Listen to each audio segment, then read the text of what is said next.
What's going on, Felters? It is time for our second mock draft of the offseason, and it is April, Reagan. It is draft season. I am very, very excited for the draft. I'm a huge draft junkie, and these are always so much fun to do. How are you doing, my friend? You are starting us off with the Tennessee Titans tonight, pick number 1. Are you feeling nervous a little bit? Are you sure who you want at number 1? I'm a little nervous. Yeah, I mean, I'm being put on the spot. Pick number 1. I dictate how the draft starts. I mean, I was doing great on this night, but now I'm getting a little nervous. Palms are sweaty, clammy. But yeah, no, this is a no-brainer for me at this point. Give me Mr. Cameron Ward. I just like how it says it. No, but Cam Ward, I mean, to me, he's the best quarterback in this class. Tennessee, I feel like at this point hasn't been hiding it. I think it's pretty obvious they're moving on from Will Levis, and they will be bringing in Cam Ward to be their new starting quarterback. Okay. Solid pick. I think that number 2 is really where the draft starts. I think Cam Ward is a shoo-in to go number 1. And the big debate right now for the Cleveland Browns at number 2 is Abdul Carter or Shedeur Sanders. And there's a lot of smoke coming out right now, even from Adam Schefter, saying that they are leaning towards Abdul Carter. I don't see a reason for there to be a smokescreen, but I don't care because I think Shedeur Sanders is the pick here for the Cleveland Browns. Deshaun Watson is a total mess. He's not your long-term answer. And Kenny Pickett might be fine to start a couple games, but let's be honest, Pickett is not good either. I think when you look at the Myles Garrett video, when he had the interview after he signed his mega contract extension, after he said, nope, no amount of money, I'm not coming back, I just want to win, he made a face, a little smirk, that he knows the Browns' plan at quarterback. I think that plan is Shedeur Sanders, not just what he can do as a quarterback, but the brand that comes with Shedeur, and that can get a fan base pretty excited. Shedeur Sanders, the pick. We go quarterback 1-2 here. All right, the New York Giants. What are you doing here? It's a pretty good board for my G-men, unless, they really wanted a quarterback. I'm thinking, we'll go with the other Sanders brother. Give me Shiloh Sanders. No, I just saw him on the board.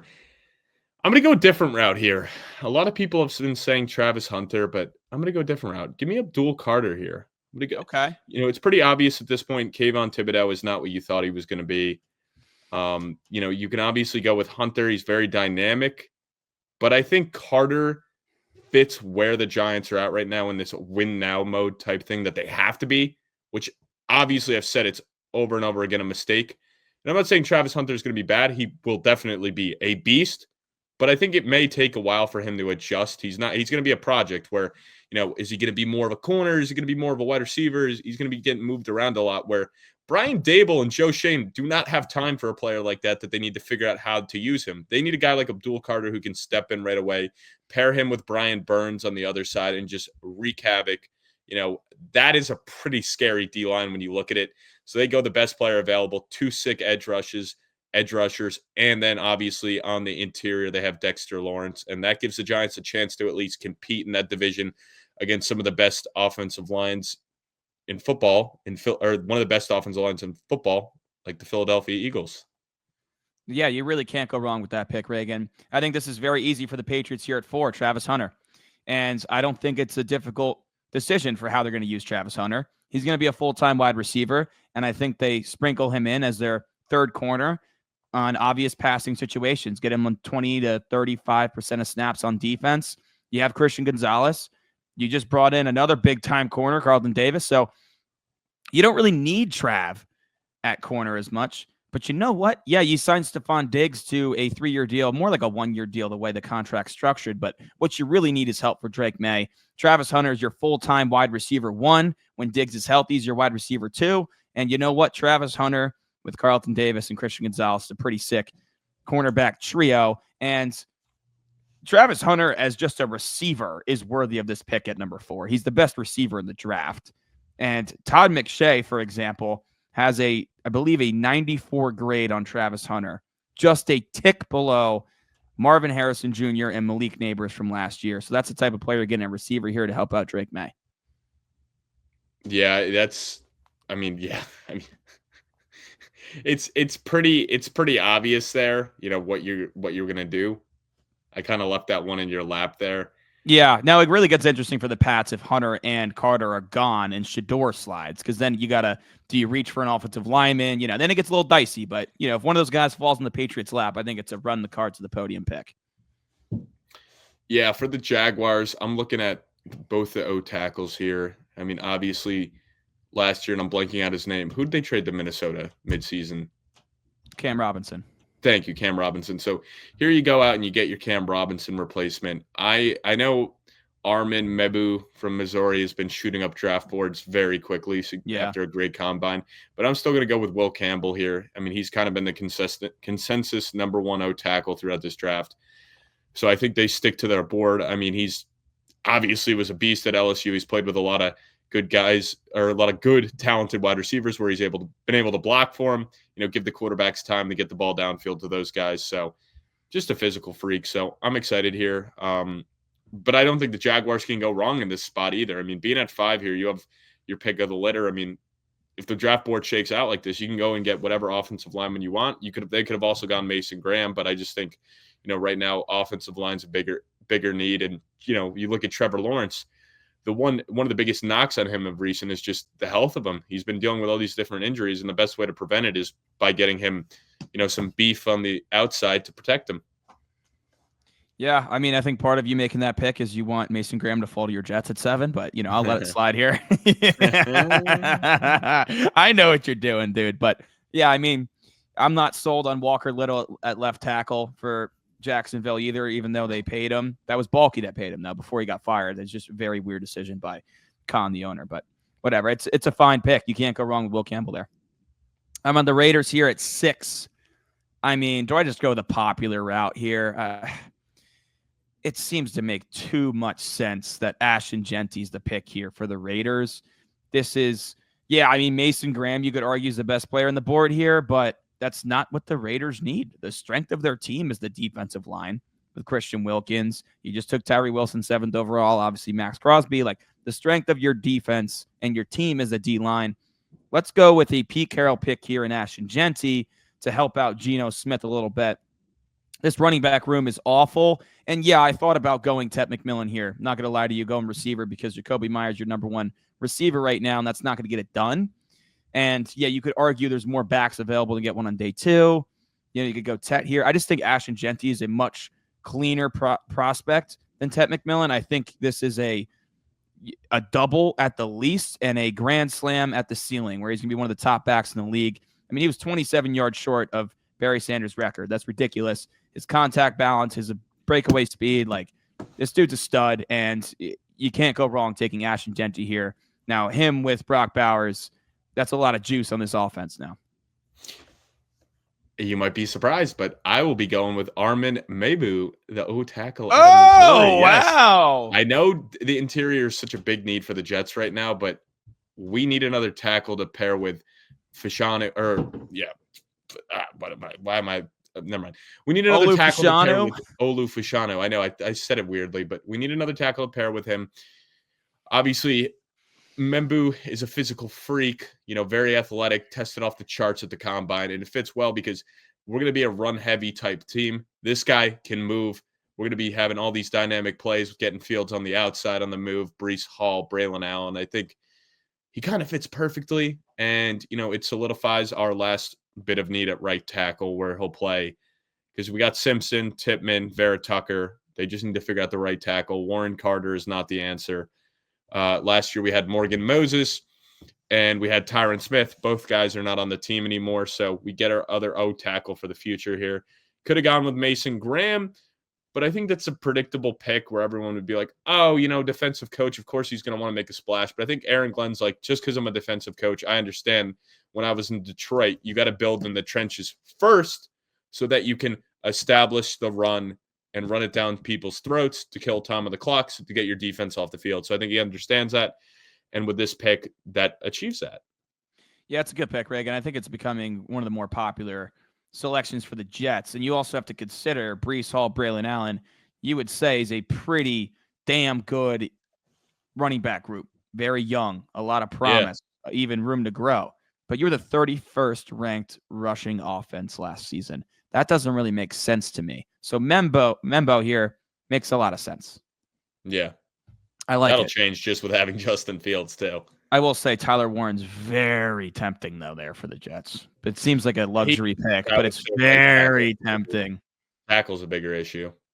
Yeah, so I didn't think the board was going to play out this way, but I'm going to stick and pick Mason Graham here at number 8 for the Panthers, pair him with Derek Brown, and I'm feeling pretty damn good about the interior of that defensive line for a defense that was worst in the league last year. Not ideal, but Mason Graham is an absolute bully on the interior against the run, and he does have juice as a pass rusher. So, yeah, edge is certainly in play here, and I would have thought about it. But with Mason Graham being on the board, I just think he's that second tier of guys behind Abdul Carter and Travis Hunter. I think he's the third best player in the draft. It just makes too much sense here for the Panthers.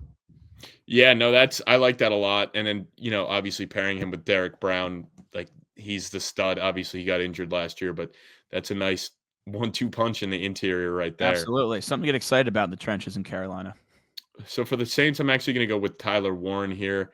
Regardless of who their quarterback is, you go out and get the best tight end in the draft. I said it earlier, when we were talking about the Saints, how I thought that this team really needed another weapon. You can't rely on Chris Olave. Obviously, he's had so many different concussions and stuff. And, you lost Shaheed last year, and you were looking at it, and you're like, who are our weapons? Jawan Johnson was your leading receiver, but go out and get a dynamic player in Tyler Warren. I mean, we see the Saints of the past, and yes, it's a new regime coming in, but they've loved their gadget players with Taysom Hill and Kamara and using them on all these funky ways. So we saw Tyler Warren even take snaps under center. So maybe he's their touch push guy with Kellen Moore as well. I mean, he was running the quarterback sneak a lot at Penn State. So maybe he just steps in and that's the tush push guy for them.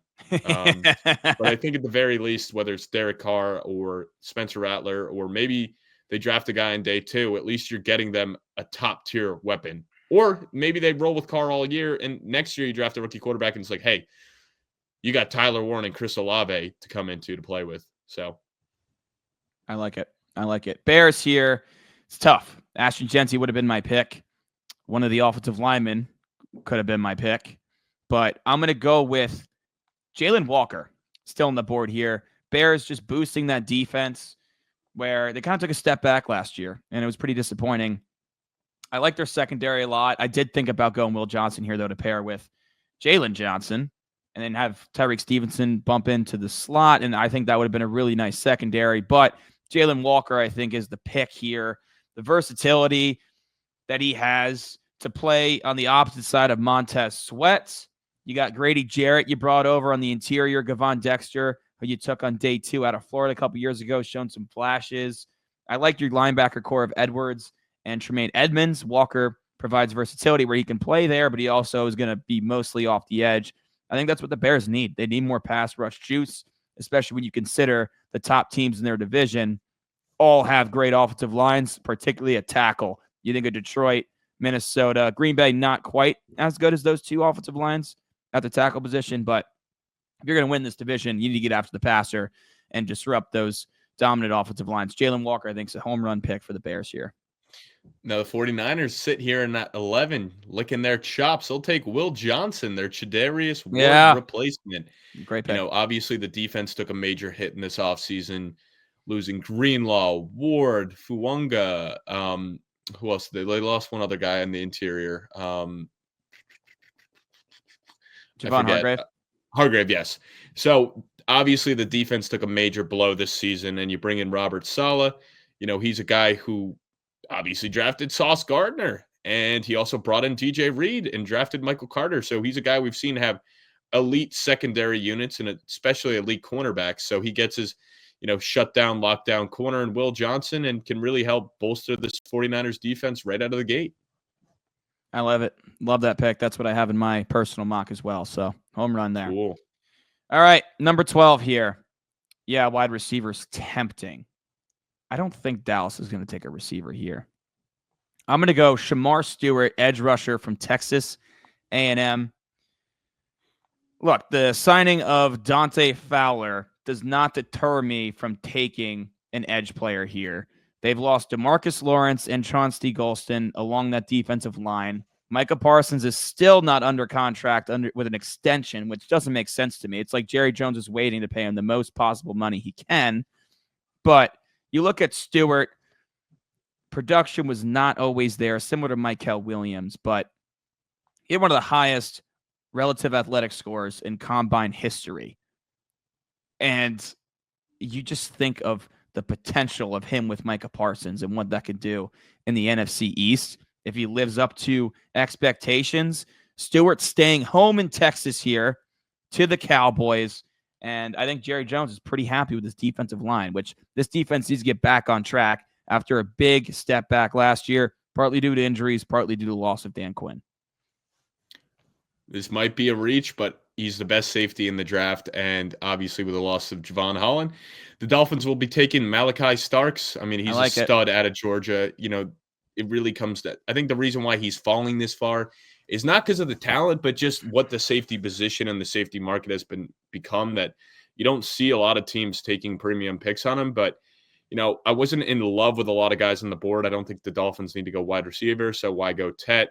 You know, on the offensive line, you could say they could go there, but I think they're pretty happy with Austin Jackson. I know there's a little bit of uncertainty with Armstead, so I was debating going Banks and just being like, is he their long-term, you know, replacement, or maybe going with, you know, one of the smaller O tackles that have guard eligibility that they could kick in the inside. But I think Starks at least fills that issue with Holland, because their secondary really is weak, especially at, you know, right now they're slated to be starting two free agents. So it's going to be in Ashton Davis and then Afeti Meluanu from Detroit as well.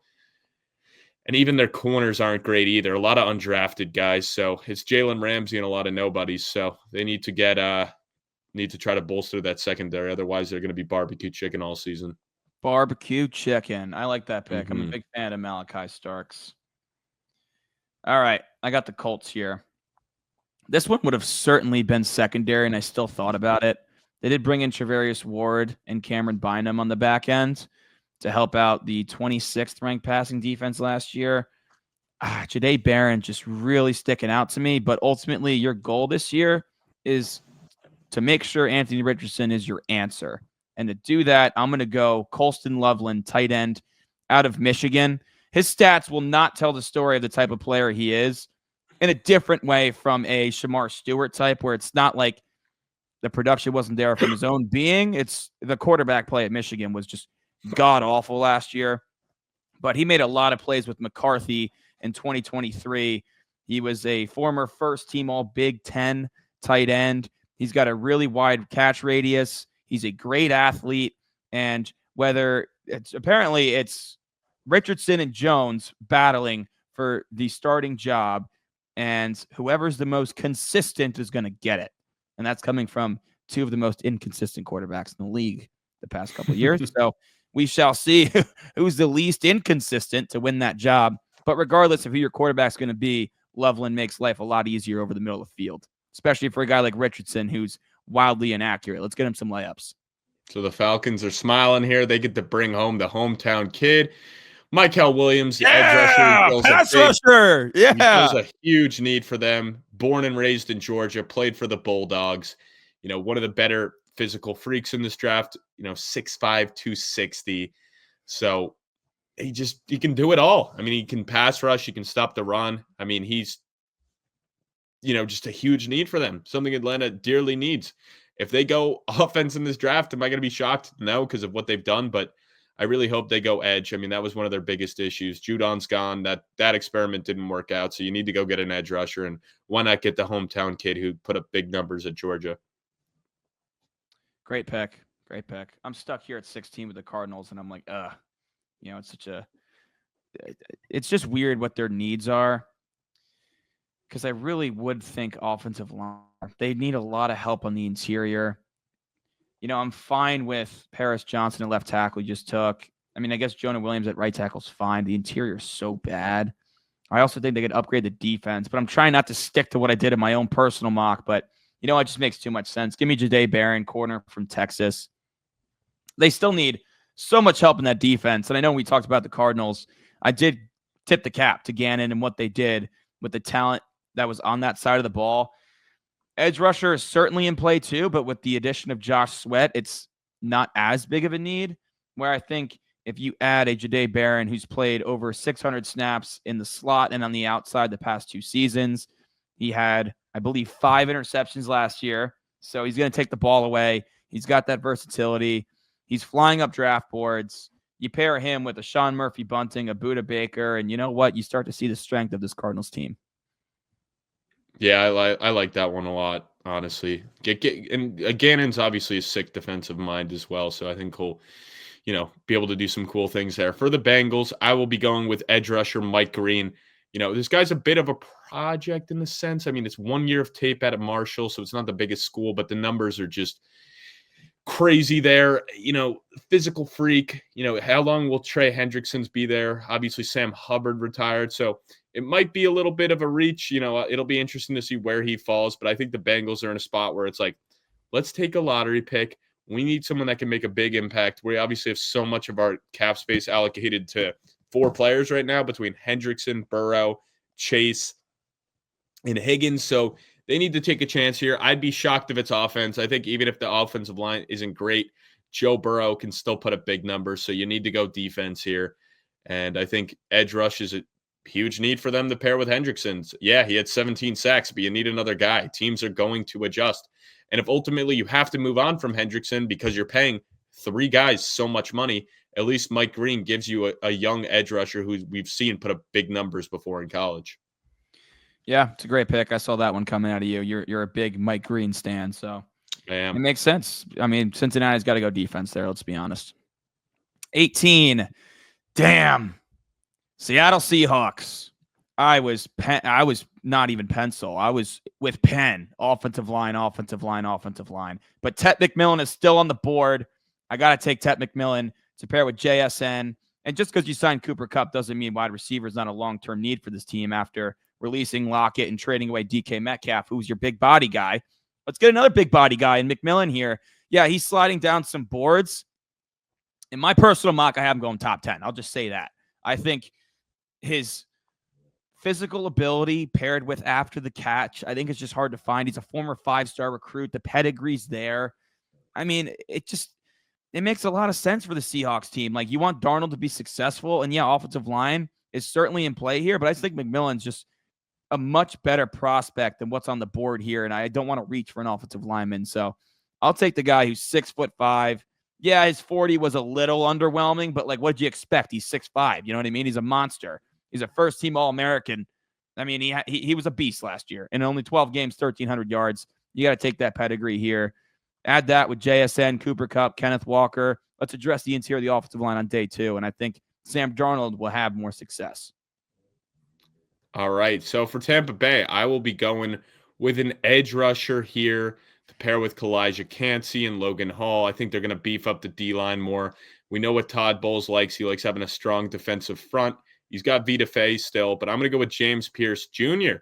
out of Tennessee. I mean, he's one of the most athletic guys out of this draft class. I mean, I believe he's the only edge. Yeah, he was the only edge to run a sub 4.5 40. So physical freak, very fast, and he kind of brings in a different dynamic because obviously you have all these run stoppers, but then you got a guy that's this fast that you can bring on third downs to just when all the tackles are wearing out and to go get the big sacks. Seems like a good fit to me. So we'll see what ends up happening here. I know his name has been, tossed around early on certain mock drafts and late, but I think ultimately the Bucs take him here at 19. It's a good pick. 20 for the Denver Broncos. Dude, you look at this defense and you're like, holy shit. Like, this is going to be a top 3, top 5 defense in football. I think this pick has to be about helping out Bo Nix, whether that's at running back. Because you look at their depth chart at running back right now, McLaughlin and Estime.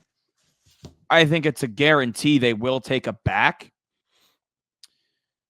And I have gone back before in my personal mock, but I always think about Sean Payton's comments that he wants to have a committee approach. I don't know if that's just smoke or what's going on, but you know what? I'll go different route here. I'll go Matthew Golden, the receiver out of Texas. You're really pumped with what Sutton did with Bo Nix in year one. You're excited about Marvin Mims and his big playability. Troy Franklin had some flashes. Devon Vele, he's an older guy for only a couple years in the league. He played in college for 7-8 years out of Utah. But, he showed some flashes last year too.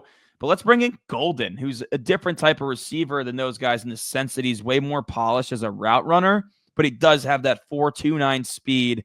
And now you got a lot of weapons at Bo Nix's disposal. And with this loaded running back class, I think Sean Payton will be fine taking one on day 2. Yeah, I mean, you already know what I'm taking at 21. Give me Jackson Dart. Yeah. I've been a big proponent of the Steelers taking him here. He's been going up mock draft boards and like crazy. There's a chance he's not even there at 21, but I think, all of what they've done this offseason, the fact that they still have not brought in anybody tells me they're going to draft a quarterback. I would be shocked if they trade up to get Shedeur, so they'll take the best quarterback available in Jackson Dart. Even if they bring in Rodgers, I still think it's smart to let him sit behind Rodgers a year and learn. But Dart, to me, is the no-brainer pick here. And, if they don't bring in Rodgers, I don't think it's worth trading for Kirk Cousins. And even if they do, I mean, that wouldn't stop them from taking Dart. I think at this point, they're going to go quarterback. So give me Dart. Give me Dart. Let's get crazy, Pittsburgh. I like it. That pick 22, easy pick for me. Defensive tackle Kenneth Grant from the University of Michigan. Jesse Minter, now the DC for the Chargers, following Jim Harbaugh. They get their guy. A little overlooked because Mason Graham was a better player, but Kenneth Grant at 330 pounds, really good athlete. As you can imagine, given his size, an absolute beast in the run game. He can produce as a pass rusher as well, not as much as Graham, but this is a straight Jim Harbaugh pick. Getting his guy. I think if Colston Loveland's on the board here, he is the pick. But, yeah, I know a lot of people are thinking, maybe to go receiver or go with a running back. Yeah, I mean, Hampton makes sense, but, they brought in Najee Harris. So I think they're going to go with a Michigan man here in Kenneth Grant. So for the Packers, I'm going O-line here. I know, obviously, the Jordan Morgan pick didn't exactly pan out last year in the first round like they had hoped. But I'll go with Kelvin Banks Jr. I think they're licking their chops with him at 23. He kind of fell in our mock draft here, but hey, he fills a big hole for them. They got Zach Tom right now and Rasheed Walker slated in to be their 2 tackles. So, Jordan Morgan was supposed to be one of those tackles, but it seems like he's almost been moved to guard for them right now. So I think that solves a big hole. I was debating Luther Burden, but to me, he's too similar to Jaden Reed, where I'm like, do they need another smaller slot guy? He doesn't exactly scream taking him there. So I'm like, you know what? Let's just beef up the offensive line. They can always try to address getting another wide receiver in there in round 2 or round 3. I like it. I'm going to go here with the Vikings. Easy pick for me. Nick Amenwori, the safety from South Carolina. Another dude that just a total freak athlete, like breaking the relative athletic score scales. 6'3", 220, a 4.38. I mean, that's pretty disgusting. This is a passing defense for Minnesota that ranked towards the bottom of the league last year, 28th. That's pretty terrible, especially when you consider how good they were with 14 wins in the regular season. Harrison Smith's back, but for how much longer? He's up there in age, and Theo Jackson is not getting it done for me. You brought back Byron Murphy. I like what you got up front, and Jonathan Allen. You brought in Javon Hargrave. Grenard was a home run signing last offseason. You did take Dallas Turner out of Alabama last year as well that you traded up for, but you didn't really need to use them that much because Andrew Van Ginkel was a dog as well. So I like what they got going up front. Let's boost up that secondary. The former first-team All-American with his athleticism, I think he'll remind a lot of people of Kyle Hamilton. I like that.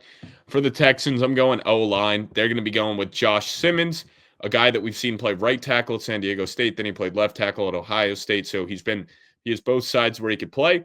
And last time I checked, the Texans has just traded away one of the best tackles in football to the Washington Commanders.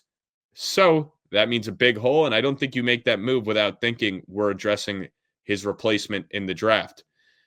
So Josh Simmons will be that guy. And, this offensive line obviously struggled a lot last year keeping CJ Stroud protected. And this is their way of, starting to fix the tides for that. All right. Rams here. Oh, Man, Emeka Egbuka is very tempting, but I'm going to go Jahdae Campbell, linebacker out of Alabama. Really excited about this young Rams defense. Let's just keep adding to it. I think Campbell could go a lot higher than 26, but he was a leader of that Alabama defense, can blitz really well, good in coverage, just fills another hole in that Rams defense. And you start to look at that defense and you're like, wow, this can be a top defense in the league in 2-3 years. They keep stacking all this young talent, and especially hitting on those picks down the board. But what they're missing is an alpha at linebacker here. So give me Jahdae Campbell. And the Ravens, they do it again. They get Tyler Booker. They get another great value later in the draft. They always seem to have these good linemen that just become great values for them. I mean, Linderbaum fell a couple years back, so you pair him. You could throw him at either tackle spot. I believe he has played a little. I'm sorry, not either tackle, either guard spot, but I believe he also can play tackle. I mean, he's 6'5", 321. So I think I don't know if he can move to the outside, but regardless, he gives you both guard flexibility. So, and that's, a very weak point for them right now at the guard position. They've obviously had a lot of turnover over the past couple of years with this offensive line, which makes sense. I mean, it's kind of hard to pay all these guys when you have such a talented defense and you got Lamar Jackson and Ronnie Stanley. You can't pay everybody. So this is a big retool for them. And, Tyler Booker will be a day one starter. Yeah, it's a good pick. Man, the Lions here. Just edge rusher is just certainly a need, but I'm looking at the board. Can you scroll a little bit here, Drock, for me, please? I'm not loving the edge rushers here, man. I'm really not. I mean, dude, you got to think like the Lions, bro. They could go so many different routes. I wouldn't be surprised if they even went wide receiver, to be honest. I know, dude. I was thinking Emeka Egbuka, right? But Amon-Ra kind of works in that slot really well. But Emeka Egbuka did play outside at Ohio State too a lot, especially his first 2 years. So he has flexibility. It just seems like it's such a luxury pick, but I guess the Lions you can. And it's like, you know what? Do I believe in Nick Scorton more so than Emeka Egbuka? No, I really don't. I'm going to go Emeka Egbuka, Drock. Emeka Egbuka, wide receiver out of Ohio State. I mean, he's always been overshadowed when you look at Jeremiah Smith, Marvin Harrison Jr. There's always been a dog there. But, I mean, Egbuka has been quietly one of the best receivers in the country for several years now. He's played with a ton of really good quarterbacks. And, let's be honest, Ohio State wide receivers just don't miss. And is this a luxury pick? EMEK. Sure. I mean, it is a luxury pick. No, wait, Dave, he's right there. This is certainly. You got him, okay. Yeah, there you go. It's certainly a luxury pick for a Detroit Lions offense that just is an absolute juggernaut. Do they need another receiver? No. But, I mean, pairing that with Jameson Williams and Amon-Ra St. Brown with Jahmyr Gibbs, David Montgomery, Sam Laporta with that offensive line, I mean, that's just disgusting. Yeah, for Washington, I'm going with a premium here. I'm going with Amari and Hampton. I'm not sold on Brian Robinson. I'm not sold on Austin Eckler long term. Obviously he kind of got overshadowed with Ashton Jeanty this year, but this guy was a stud. He put up big time numbers at North Carolina. So I think it's a need for him, man. I think if they can really solidify that and get a consistent running back, it's just going to open up more for Jaden and his legs, but Jaden as a passer. I debated maybe going wide receiver because I'm not sure how long Debo will stay there. I wouldn't be shocked if he's one and done with the Commanders, but I just think, when you're Washington, you can afford to go in a premium spot here. I think they could also go defense, but I'm going with Hampton. I like it. I'm going to go back-to-back years. The Bills take a wide receiver with their first pick in the draft. I'm going to go Luther Burden here out of Missouri. Yeah. I mean, he just sticks out like a sore thumb looking at this board. And you look at the Bills, and it's like, with the addition of Joey Bosa, paired with Greg Rousseau and Ed Oliver in that D-line, I feel pretty good about it. And looking at the board here, they have a really good offensive line. I don't want to reach on something. The Bills will go BPA, and I know they took Keon Coleman last year, but, he showed some flashes, like you saw his athletic ability, but Burden has a completely different skill set. I know they extended Khalil Shakir, but, Bills GM Bean did say they need to add more weapons for Josh Allen so he doesn't have to play Superman ball every Sunday. And I think adding a player that could stretch the field like Burden with Allen's arm makes a ton of sense here. I mean, this is a guy who's getting top 10 talks before the season. Did not have as good of a 2024 season as 2023, but, quarterback play was worse. The entire team was worse, right? So Burden makes a ton of sense here. Former 5-star recruit, got the pedigree. Bills add another weapon for Josh Allen. Yeah, so Chiefs here, they have a lot of options here. I'm going to go with Derek Harmon just because of the value pick. I mean, he is one of the better D tackles. He's a bigger dude. He's more of a run stopper. But I think at a certain point, like you need to think of the future too. Like how many more good years does Chris Jones have? Probably a few, but you got to think for the future. And I think pairing him with Derek Harmon on the interior is a nice thing. I mean, we saw obviously this defense got lit up in the Super Bowl. I mean, they let Jalen Hurts beat him with the arm, but they also made a conscious effort that they were going to stop the run. But I don't think it's ever a bad thing to continue to beef the trenches and go with the value pick. I mean, at the end of the day, you could go wherever you want as Kansas City because, no matter what with Patrick Mahomes, you're going to be in a prime position to be in the Super Bowl. 100%. 100%. All right, with the Philadelphia Eagles. Last pick. They're going to address the trenches here. Gray Zabel, guard out of North Dakota State. With Mekhi Becton moving on to the Chargers, right guard's open, and we have seen Howie Roseman stay ahead of the curve with addressing the trenches. I think he does so here. Zabel was an absolute mauler in the run game at North Dakota State, just dominated. And he did play left tackle. The Eagles won't need him to play left tackle, but a guy with positional flexibility is always welcome amongst that Eagles offensive line. Even if he doesn't start year one, I think this is a long-term building block in the interior of that offensive line with Cam Jurgens, Landon Dickerson, and Philadelphia. The rich get richer in terms of the offensive line talent. No, that's a good pick. I mean, you got to figure out someone to replace Becton with. I also wouldn't be shocked if they just draft some guy in the 6th, 7th round and he ends up being an all-pro too. I wouldn't be shocked either. You know what I mean? Like Howie Roseman's going to figure it out. I wouldn't be shocked if Howie Roseman dropped out of this spot either for a team, potentially if Jackson Dart slides, getting that 5th-year option, and Howie Roseman getting more picks and drafting more Pro Bowlers in the 4th and 5th round. Good draft, though. Good draft. It was a very solid draft. Yeah, very solid draft. I think we mix it up a bit. Some spots that I haven't seen like a ton. I mean, just looking at the board, like what sticks out to me right now. I mean, Jalen Walker, 10 to the Bears. I don't know if I've seen that very often. It's been a lot of offensive line.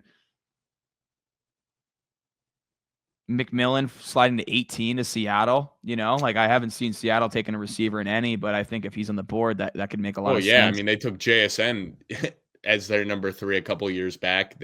When they had Lockett and DK, so I don't think they'll be afraid of having Cup there. I mean, Cup's not the long-term answer, so. I think Omarion Hampton to the Commanders is very sneaky. Very sneaky. Yeah, I just think it might get to that. I think as we get closer, I wouldn't be shocked if we see 2, maybe even 3 running backs drafted into the 1st round this year. Just the way they're hyping up this running back draft class and, the way Saquon Barkley and Derrick Henry had huge seasons last year. And, a lot of these younger running backs that are getting drafted like Gibbs, Bijan, Breece Hall. I mean, a lot of these guys are having big impacts right out of the gates. So I think it's showing that, hey, it's worth drafting running backs early because you can use them and they can be big focal points. So I think that'll add a whole new dynamic to that Washington offense. Yeah. Who's your running back 3 real quick? Because mine's Travion Henderson over Judkins, but I know people are splitting hairs there. Yeah. It's Henderson's big playability. Yeah, it's tough. I mean, it really probably comes down to what team would be in that spot. I mean, I also don't mind Caleb Johnson from Iowa as well. I think he's sneaky. I mean, my sneakiest one in the draft is Ollie Gordon out of Oak State. But the way it's going for him, he had a terrible year last year, so I think he's going to fall significantly and might actually go undrafted. Yeah, well, undrafted would be crazy, but that was a lot of fun, dude. Mock drafts are great. We still got a lot of mock drafts on deck over the next several weeks because it's mock draft season. Who doesn't love a good old mock draft? I love mock draft season. I can't wait for that 32-man mock draft. 32 guys, 32 picks. 32 guys, 32 picks. It's going to be a great one. It's going to be a great one. Sir. Thank you for tuning in. We'll catch you soon on Around the Felt Sports.